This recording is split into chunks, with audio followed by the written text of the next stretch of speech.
waxaana laga rabaa fractionkan 3/4 inaan u qorno fraction oo hooseeyihiisu yahay 20 kor waxaa noqon lahaa laakiin aan la garanaynin annaga ayaana laga rabaa wax u qalma intaan oo hooseeyaheedu yahay 20 waana laga rabaa. Okay, halkan ma naqaan laakiin halkan waxaan naqaanaa 3/4 inay tahay. haddii 3/4 marka hoos 20 laga dhigay kor maxay noqon kartaa? Okay, wax aad u dhib badan ma ahan.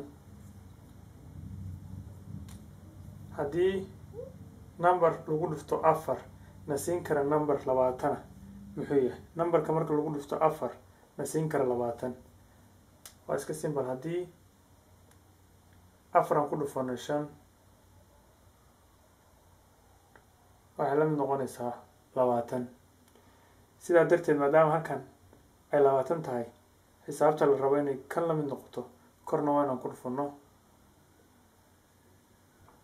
5 marka lagu dhufto 3 maxay noqonaysaa?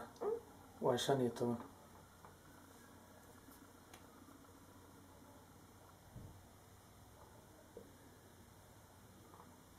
marka fractionkan 3/4 wuxuu u dhigmaa 15/2. haddii la isu qaybiyo intaan ayay imaanaysaa. haddii intaan kor loo dalaco intaan ayay tegaysaa. marka 3/4 waxay u dhigantaa 15/20.